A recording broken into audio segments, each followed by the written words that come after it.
শ্রোতাদের জানাই আমার হৃদয়ের অন্তঃস্থল থেকে ভালোবাসা আর শ্রদ্ধা।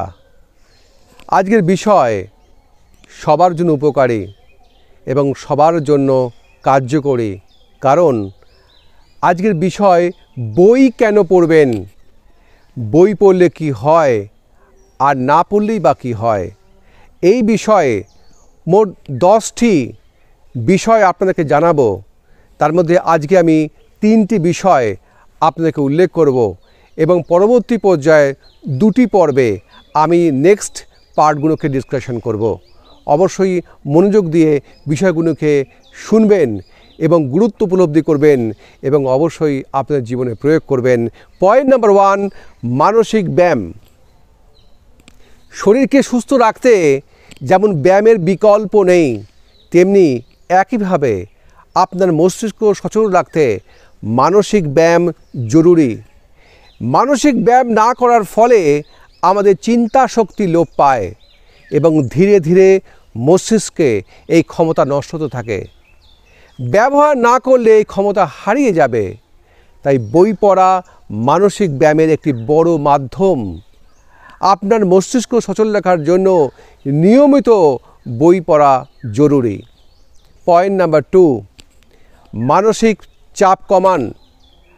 আপনি ব্যক্তিগত জীবন, পারিবারিক জীবন, একাডেমিক কিংবা চাকরি জীবন, যতই মানসিক চাপের মধ্যে থাকেন, এই সকল চাপকে আপনি পাশে সরিয়ে রাখতে পারেন যখন আপনি একটা ভালো বইয়ের মধ্যে নিজেকে ডুবিয়ে ফেলেন।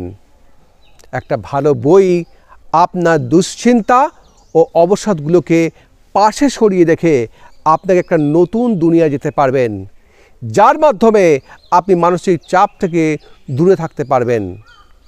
পয়েন্ট নাম্বার 3, জ্ঞান, নলেজ। বই পড়লে জ্ঞান বাড়বে একথা বলাই বাহুল্য। নতুন নতুন তথ্য বা ইনফরমেশন অবশ্যই কোনো না কোনো দিন আপনার দরকারে। আর এর ভাণ্ডার যত সমৃদ্ধ হবে, আপনার জীবনের বাধা বিপত্তিগুলো অতিক্রমে আপনি ততটাই শক্তিশালী হবেন। একটা কথা আমরা সবাই জানি, আপনার চাকরি ও ব্যবসায়, আপনার সম্পত্তি, আপনার অর্থবিত্ত, আপনার স্বাস্থ্য সবই হারিয়ে যেতে পারে, কিন্তু আপনার অর্জিত জ্ঞান সবসময় আপনার সাথে থাকবে। অবশ্যই আমার চ্যানেলটিকে সাবস্ক্রাইব করুন এবং লাইক করুন এবং শেয়ার করুন এবং আপনার মতামত দিন যে আজকে বই পড়লে আপনার কেমন জীবনে উপযোগিতা বাড়বে।